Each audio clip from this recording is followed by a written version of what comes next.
tal? Espero estén muy bien, que Dios me le bendiga. Vamos a estudiar una lección más de la lección de escuela sabática para este trimestre, la lección ya número 9. Vamos a darle continuidad al estudio de los Salmos, segunda parte. Todo lo que podemos encontrar en los Salmos que nos ayudan a entender las visiones proféticas de Apocalipsis. Básicamente el simbolismo que encontramos en Apocalipsis, ¿será que en los Salmos encontramos detalle de ello? Bueno, esta lección, su segunda parte, pretende darnos una explicación más amplia en estos detalles. Vamos a continuar, quédese conmigo, ya casi iniciamos.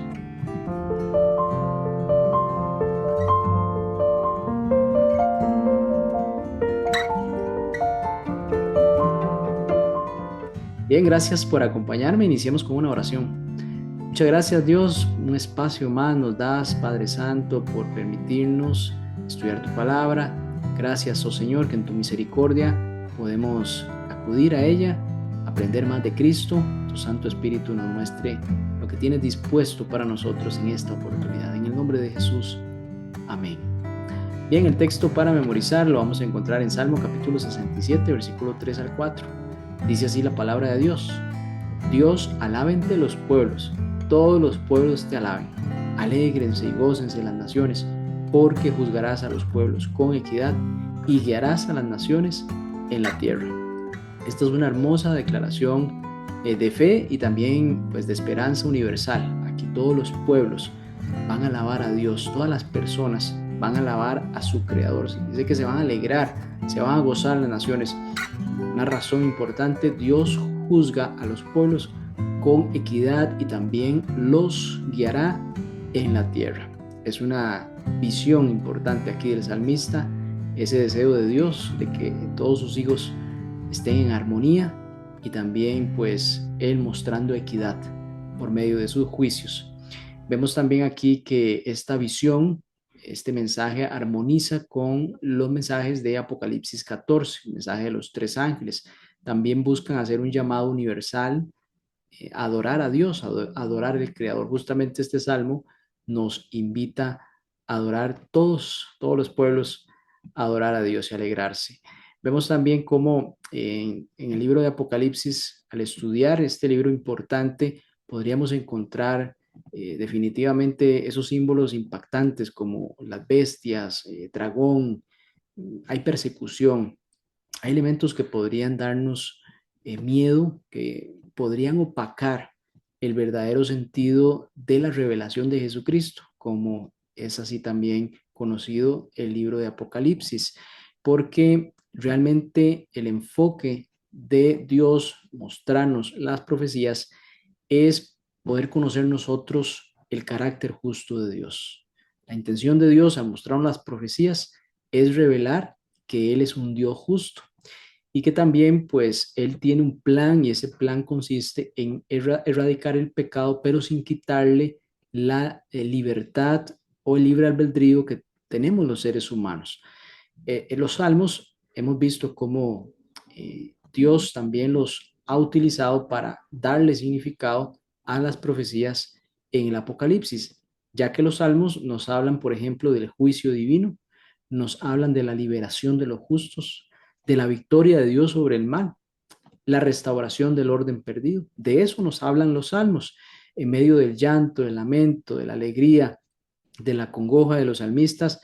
El enfoque que tienen ahí los salmistas al final en la aplicación escatológica en Apocalipsis nos hablan de estos elementos, y en Apocalipsis también están. Entonces le podemos dar una relación directa a el símbolo en Apocalipsis con el significado directo en el Salmo. También vemos que los salmistas no ignoran una lucha interna que tenemos usted y yo como seres humanos, nuestros pensamientos, nuestros sentimientos, inclusive nuestras emociones, porque los salmistas expresan dolor, expresan duda, incluso muchas veces se siente frustración al relatar, al escribir ese salmo. Pero hay una esperanza importantísima. Siempre el salmista, por muy impactante esa emoción que estaban manifestando, siempre regresan al refugio que representa la presencia de Dios. Es decir, aún en el momento más triste del salmista, hay una esperanza al regresar a la presencia de Dios, al santuario, al monte de Dios, monte santo. Y así también en el libro de Apocalipsis a nosotros se nos presenta el santuario celestial como el centro del juicio. Para eso podemos ir a Apocalipsis capítulo 11, versículo 19. En los salmos también se presenta como el lugar de respuesta y restauración, según el Salmo 73, versículos 16 y 17. Y vemos cómo el salmista también busca mostrar a Dios como el creador, pero también el juez de todos.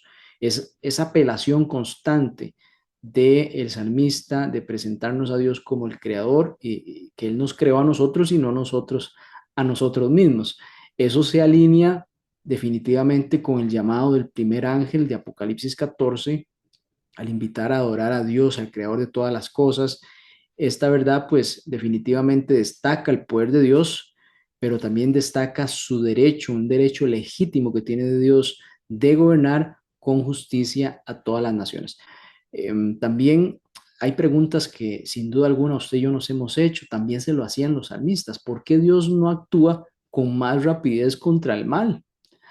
¿Qué respuesta podemos encontrar en los salmos? ¿Qué respuesta daba el salmista ante esa pregunta que creo yo todos nos hemos hecho? ¿Cómo podemos conectar entonces este mensaje de los salmos con nuestra vida, con el mensaje que debemos dar en tiempos de crisis, en este tiempo final donde hay mucha incertidumbre? Bueno, vamos a profundizar más en toda esta temática en el siguiente estudio.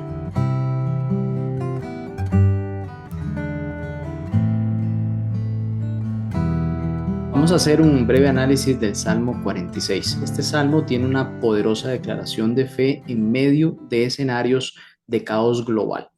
Es un himno que podemos decir un himno de confianza que presenta a Dios como ese refugio, un refugio que es invencible. Es decir, hay una tormenta bastante fuerte, una calamidad externa, pero Dios representa ese refugio que es invencible, es impenetrable por lo que está sucediendo en el exterior.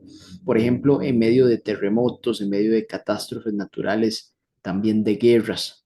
Esta estructura poética que nos presenta el salmista está diseñada, tiene un propósito fundamental que es proporcionar serenidad en medio del conflicto, paz en medio de la tormenta y también fe en medio de un mundo que está colapsando. Vemos cómo la estructura poética de este salmo lo que busca, es decir, fue diseñada para inspirar serenidad en medio de un conflicto. También busca dar paz en medio de una tormenta y fe en medio del colapso del mundo en el que usted y yo estamos viviendo. También podemos encontrar algunos paralelos escatológicos y teológicos con respecto a Apocalipsis, que es justamente el enfoque de esta lección, cómo aquí podemos ir asociando lo que sucede en Apocalipsis en medio de esos símbolos con esas emociones o esos sentimientos y conclusiones que llegaba el salmista. En este salmo, el Salmo 46, nos va a transportar entonces a eventos de los últimos días. Por ejemplo, menciona el versículo 2 del Salmo 46 que aunque la tierra sea removida, aquí lo podemos conectar fácilmente con Apocalipsis capítulo 6, versículo 14 y segunda de Pedro capítulo 3, versículo 12, donde montes, islas, cielos y elementos de la naturaleza son sacudidos y no solo eso, son disueltos. Aquí el salmista tenía clara esa perspectiva que se encontraba en Apocalipsis y también en el apóstol Pedro. Podemos decir entonces que el Salmo 46 no es únicamente poesía, sino es profecía velada, anticipando, por ejemplo, un mundo que será sacudido física, política y espiritualmente antes de la restauración final. Es decir, van a haber eventos importantes, no solo en el ámbito de la naturaleza, sino también pues las economías van a estar alineadas a un poder que en ese momento va a ser poder político, religioso. Entonces los hijos de Dios van a ser perseguidos, es decir, va a haber situaciones muy difíciles, va a haber calamidad. También en este aspecto, el Salmo 46 nos habla de estad quietos y conoced que yo soy Dios. El versículo 10 así lo manifiesta. Esto pues vemos que es un llamado divino a una contemplación hacia Dios, una confianza y también una adoración hacia Dios, aún en medio del caos. ¿Cómo podemos nosotros adorar en medio de esa situación a Dios? Así el salmista presenta este escenario, poder adorar a Dios aún en medio del caos. No es una pasividad resignada, es decir, no es únicamente yo quedarme quieto, sino más bien es una pausa activa en la fe. Yo contemplo a Dios porque creo en Él y dejo que Él actúe en beneficio de sus hijos cuando ya yo no puedo hacer más nada en medio de esa tormenta, esa tempestad. Y así yo reconozco que Dios tiene el control absoluto. Reconozco también la soberanía de Dios. Vemos también cómo el río que alegra la ciudad de Dios en el versículo 4 nos muestra imágenes de ese santuario celestial y la presencia de Dios que se manifiesta en Apocalipsis capítulo 22, versículo 1 al 3, donde presenta el trono de Dios y también ese río que sale justamente del trono de Dios y que está en medio de su pueblo. También ese río simboliza vida, el agua pues es vida, también es paz y también es una restauración divina. Incluso cuando el mundo se derrumba, nosotros podemos siempre ir a la fuente de vida inagotable que es Cristo. Bueno, este salmo definitivamente busca darnos esperanza en medio de una situación apremiante, que puede que la estemos viviendo en este presente, pero también se enfoca definitivamente en esos momentos difíciles de la historia previo a la venida de Cristo. Así que el salmista busca que nosotros confiemos en Dios aunque todo se desmorone. La promesa de Dios no es que va a evitar las pruebas van a venir, sino que Él va a estar presente en medio de ellas, nos va a acompañar. Recordemos que el carácter de Dios es revelado en la cruz. Ahí en el momento de mayor angustia universal, en el Calvario, piense usted, el Hijo de Dios crucificado, muriendo en la cruz. Ahí Dios mostró su amor, mostró su justicia y también mostró ese poder para vencer al pecado, porque ahí Cristo venció al enemigo, al príncipe de este mundo, como se le llamó en su momento. Ese mismo carácter se mantiene fiel en el tiempo del fin. Es decir, aun cuando parece que hay oscuridad, cuando hay sufrimiento como tenía Cristo, pues ahí se venció al pecado. Así que nosotros también, en medio de la dificultad, en medio de la tormenta, podemos vencer al enemigo en el nombre de Jesús. Debemos también aferrarnos a esas promesas más que a las apariencias, porque en medio de ese derrumbe físico, en ese derrumbe pues del mundo, lo que sostiene al creyente es la palabra de Dios. Así dijo Jehová, así está escrito en su palabra, no las circunstancias visibles. Es decir, nosotros podemos estar presenciando un milagro, aún en medio de la tormenta, la situación, toda la dificultad, el caos del mundo. Podemos presenciar un milagro, pero ¿qué pasa si el escrito está, muestra algo diferente? Por la fe, el justo vivirá y la fe está sustentada en la palabra de Dios. Debemos esperar también con esperanza activa. Esa espera es una esperanza activa. Debemos de hacer mientras esperamos. Sabemos que las cosas mejores van a venir. Por tanto, entonces nosotros debemos de perseverar y mientras tanto adoramos, mientras tanto servimos y anunciamos con firmeza la segunda venida de Cristo. Hay una pregunta que quisiéramos plantear en este espacio. ¿Qué dice mi fe sobre Dios cuando las estructuras de este mundo comienzan a caer? De pronto usted y yo estamos en alguna zona de confort, hemos logrado algunas cosas financieramente hablando, nuestra familia, tenemos alguna posición social, la cual nos puede dar algún tipo de confianza, ¿no? De estabilidad. Bueno, ¿qué pasa si eso no está por razones de mi fe? ¿Podré yo sostenerme confiando en la palabra de Dios? Así que nosotros enfrentamos y debemos de enfrentar un tiempo de angustia, que está profetizado. Pero el Salmo 46 nos es claro para ese momento. Dios no está ausente ni en silencio. Él es nuestro pronto auxilio en las tribulaciones. Dios es el creador del universo. No solo reina en los cielos, Él habita también con nosotros. Recuerde que ese es el deseo de Dios. Siempre es el deseo de Dios estar con nosotros, con su pueblo. Va a sostener a su pueblo y finalmente, como dice el texto, va a ser exaltado entre las naciones. Así lo dice el Salmo 46:11. El Señor de los ejércitos está con nosotros. Note, ese es el deseo de Dios. Nuestro refugio es el Dios de Jacob.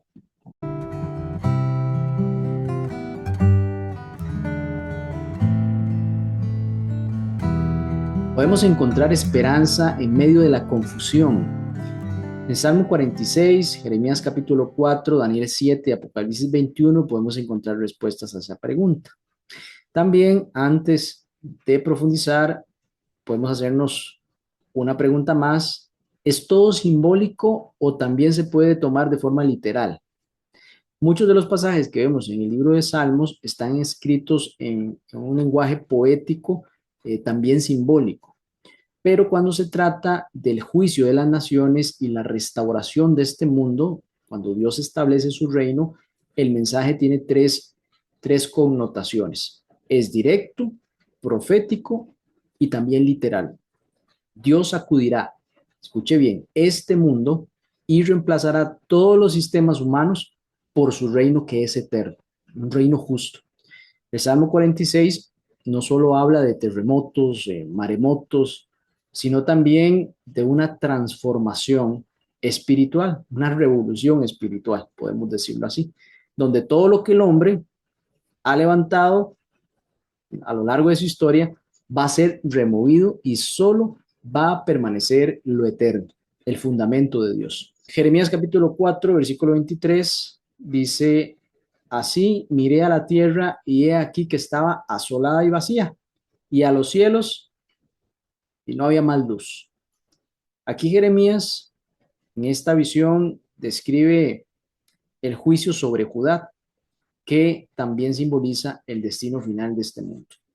Así que en ese momento, pues había un juicio que se estaba estableciendo sobre Judá, pero en un contexto escatológico se aplica también a la condición, el destino final que tendrá este planeta, donde vamos a ver tres elementos, básicamente. Aquí lo menciona el profeta: oscuridad, va a haber ruina y también va a haber desolación.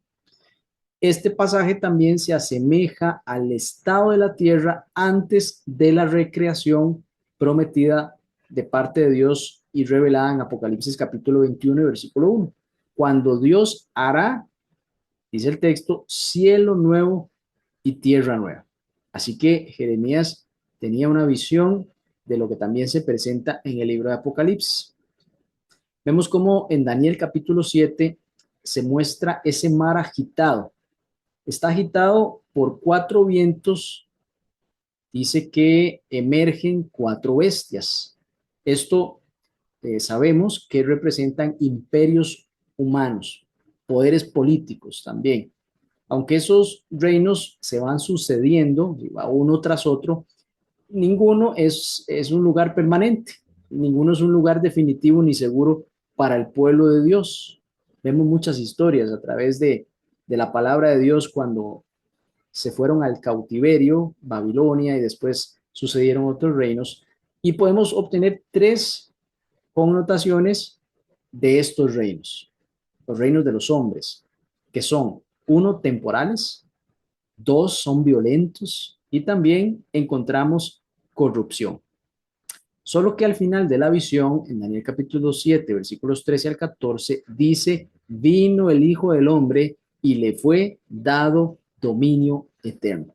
Aquí vemos que hay un punto de quiebre profético que confirma que el reino de Dios va a reemplazar a todos los demás que tenían esas características: temporales, violentos y corruptos. En cambio, en el reinado de Dios, pues va a haber un lugar eterno, va a haber paz y pues no va a haber corrupción. En Mateo 24 encontramos una advertencia de parte de Cristo. Dice que habrá guerras, hambres, pestes, terremotos. El amor se va a enfriar. Las personas ya no serán compasivas. Y aparte de eso, menciona que vendrá persecución para los hijos de Dios, claramente. Parecen elementos muy negativos, ¿no? Sin embargo, se añade esperanza a esta parte de la historia porque dice que el que persevere hasta el fin, este será salvo. Claro, también dice que el evangelio será predicado en todo el mundo por testimonio antes del fin. Vemos aquí que el mensaje de Jesús definitivamente pues no está dando una negación del caos, es decir, va a haber persecución, va a haber una situación difícil, un tiempo de angustia como nunca antes se ha vivido, pero hay una esperanza también realista para los hijos de Dios. Las cosas, bueno, no van a mejorar antes del fin, pero no van a quedar para siempre así. Es decir, va a haber momento de angustia, pero eso va a terminar y va a venir justamente el reino de Dios para establecer nuevas las cosas. Vemos como el Salmo 46, versículo 6 al 7, habla un poco de esto. Braman las naciones, titubean los reinos, pero el Señor Todopoderoso está con nosotros. Dios no va a abandonar a su pueblo en medio de la crisis. Tenemos que tener eso por seguro, certeza. Eso es fe. Aunque, como dice el salmista y como lo presentan también los profetas, aunque tiemble la tierra, su trono es inamovible. Ezequiel capítulo 1, versículo 26. También podemos decir que su presencia es una seguridad constante para los hijos de Dios. ¿Cómo entonces vivir en medio del caos? Bueno, Daniel 7 nos enseña que los sistemas humanos van a pasar, pero el reino de Dios permanece. El Salmo 46, que hemos estado estudiando, nos recuerda que Dios no se muda, aunque todo alrededor sí lo haga. Es decir, Dios no cambia, Dios permanece para siempre.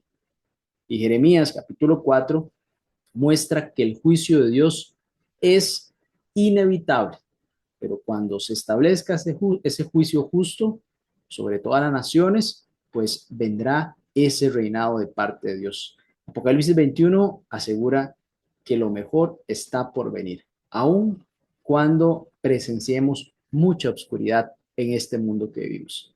Bueno, si usted y yo sentimos que el mundo se desmorona, no pongamos la confianza en los gobiernos, que son temporales, en el presidente de turno, ¿verdad? Ni en los sistemas humanos, sino que pongamos nuestra mirada en Cristo Jesús.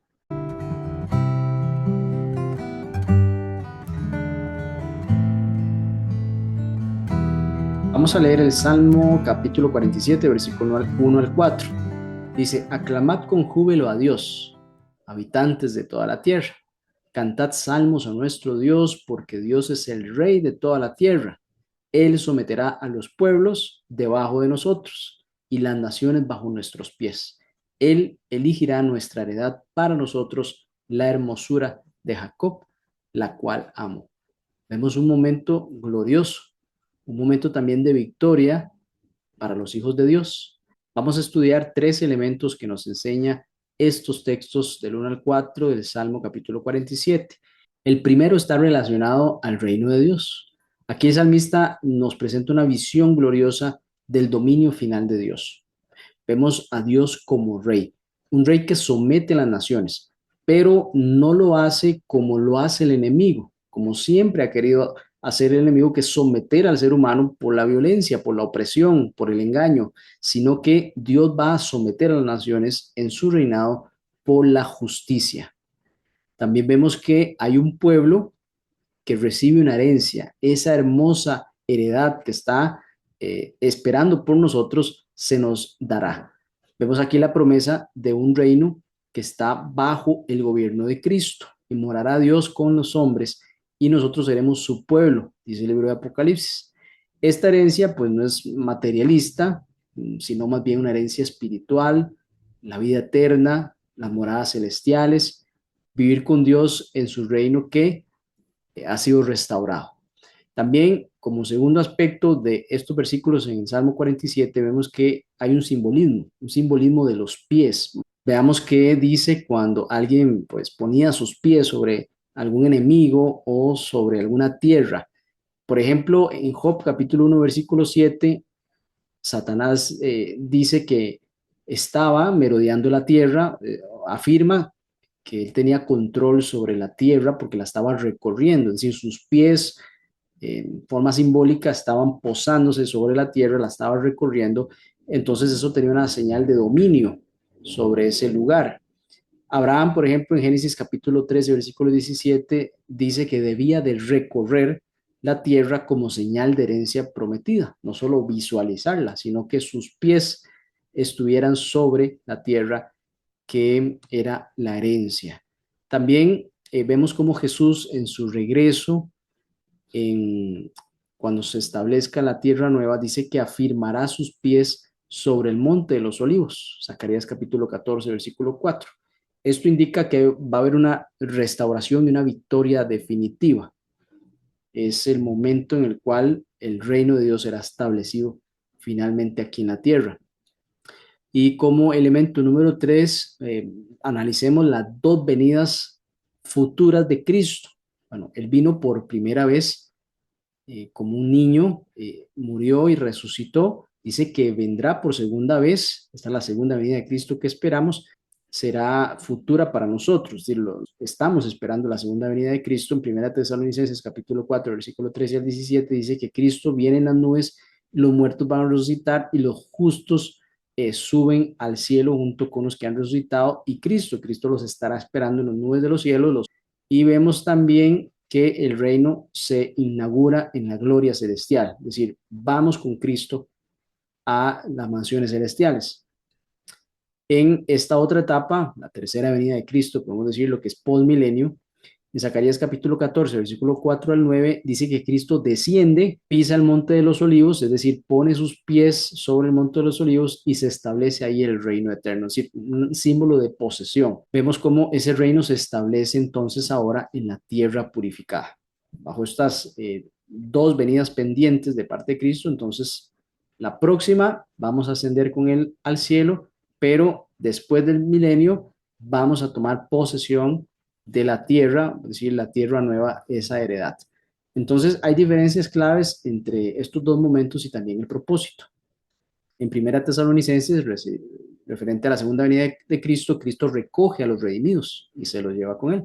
Y en Zacarías, Cristo retorna con los que ha redimido para reinar entonces ahora sobre la tierra restaurada. Ellen de White nos menciona el conflicto de los siglos, páginas 720 y 721, Cristo desciende sobre el monte de los olivos, donde ascendió, y el Señor será rey sobre la tierra. Entonces, este evento marca el cierre del conflicto entre el bien y el mal, ese conflicto cósmico que usted y yo estamos inmersos allí también, va a ser el cierre definitivo, el cumplimiento de todas las promesas que en algún momento fueron manifestadas en la palabra de Dios, pues ahí será ese cumplimiento final. También va a haber una entrada triunfal del pueblo redimido en la nueva Jerusalén.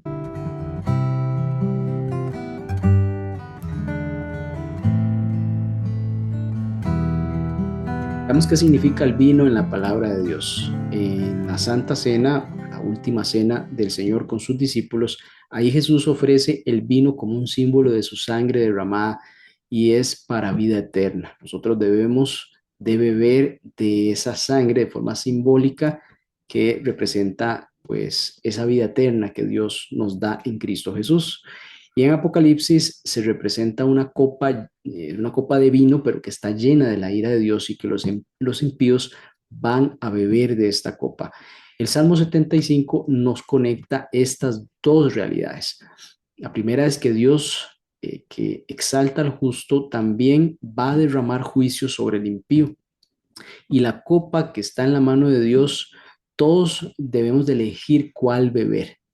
El Salmo 75 lo menciona el versículo 8, porque el cáliz está en la mano de Jehová y el vino está fermentado, lleno de mistura, y él derrama del mismo hasta el fondo, lo apurarán y lo beberán todos los impíos de la tierra. Este salmo, que posiblemente fue cantado tras la liberación milagrosa de Jerusalén del ejército de Sennacherib, celebra básicamente tres elementos. El primero es que Dios juzga con equidad. El segundo es que Él exalta, pero también humilla. No el ser humano, como aspecto número 3, sino Dios sostiene el juicio final. Esta copa del juicio entonces representa esa justicia divina que pues está contra el orgullo, contra la arrogancia y contra la autoidolatría, es decir, ponernos a nosotros en lugar de Dios. En Mateo capítulo 26, versículo 26 al 29, profundizando en la copa del nuevo pacto, ahí dice, esta es mi sangre, en el versículo 28, del nuevo pacto, que por muchos es derramada para remisión de los pecados. Entonces aquí vemos cómo Jesús ofrece esa sangre como el sustituto del castigo.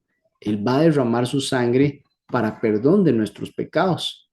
Y por supuesto, bueno, aquí vemos cómo invita a sus discípulos a beber de su copa, no de la ira, sino del perdón, porque entendemos que hay otra copa, de la ira de Dios. En este caso, Jesús ofrece su copa que contiene el perdón. Además vemos cómo Jesús promete que un día va a beber otra vez con sus discípulos, pero ahora en el reino. Por eso se le llama la última cena, porque bueno, después de ahí pasa la crucifixión, está cerca de ese momento, pero Jesús les promete que vendrá otro momento en el cual beberá con ellos en el reino, en el nuevo reino. Y esto pues es el cumplimiento de la esperanza eterna. Hay algunos contrastes interesantes aquí porque dice que el justo bebe el vino del pacto eterno, mientras el impío beberá la copa del juicio sin mezcla de misericordia. Esto es en Apocalipsis capítulo 14, versículo 10. Ahora vámonos al contexto profético. Estudiamos un poco el Salmo, en el cual en el Salmo 75:8 nos menciona que el cáliz está en la mano de Jehová y que lo beberán todos los impíos de la tierra. Vemos cómo Jesús ofrece el perdón por medio de beber de su copa, esa sangre que representa el perdón. Y ahora en Apocalipsis vemos ese clímax del juicio. Apocalipsis capítulo 14, versículo 10 dice, el que adore a la bestia, él también beberá del vino de la ira de Dios, que ha sido vaciado puro en el cáliz de su ira. Es decir, tenemos las dos opciones. O bebemos de la copa de Cristo o bebemos de el cáliz de el vino de la ira de Dios, que ahí se encuentra pues la condenación eterna para quienes en este aspecto dice que adoren a la bestia. Vemos y entendemos que está dentro del mensaje del tercer ángel, que es un llamado urgente a no solo la adoración, sino también a la fidelidad, es decir, a la obediencia, porque el resultado de la adoración real, pues hay una obediencia, ¿no? La adoración es el punto de quiebre. Bueno, ¿vamos a adorar al Creador o vamos a adorar al sistema del engaño? Vemos aquí también que la copa se presenta llena y está pura, es decir, sin misericordia añadida, porque es la fase final del juicio de Dios. Recordemos que Dios es justo y también es misericordioso. Bueno, en este caso ya la misericordia pasó, porque en el aspecto de obtener la salvación ya fue determinada para quienes la aceptaron. En este momento de la historia, pues esa copa se vacía pura y pues ya la misericordia no se encuentra allí más que aplicar el juicio que corresponde, el juicio justo sobre las personas que no aceptaron la copa del perdón. Vemos también que aquí los fieles, en cambio, son identificados como los que guardan los mandamientos de Dios y tienen la fe de Jesús. Estos dos elementos que van a identificar al pueblo que va a pues recibir o ha recibido ya esa copa del perdón de Cristo. Y bueno, claramente aquí hay una pregunta que debemos hacernos. ¿Qué copa estamos bebiendo hoy? ¿La del mundo, la que está llena de confusión, la que está llena de rebelión, o la de Cristo, que tiene gracia y que tiene perdón? Así que bueno, tenemos dos copas, también dos destinos.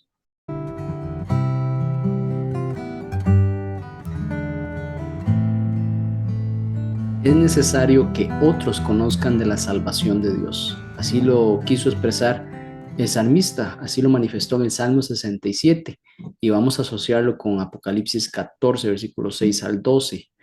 En el Salmo 67 hay una misión. Esta misión es de reflejar luz. El Salmo 67, versículo 1 y 2 dice, Dios tenga misericordia de nosotros y nos bendiga, haga resplandecer su rostro sobre nosotros, para que sea conocida en la tierra tu camino, en todas las naciones tu salvación. Vemos como este salmo revela una profunda verdad misionera, también escatológica, como vamos a verlo en el libro de Apocalipsis.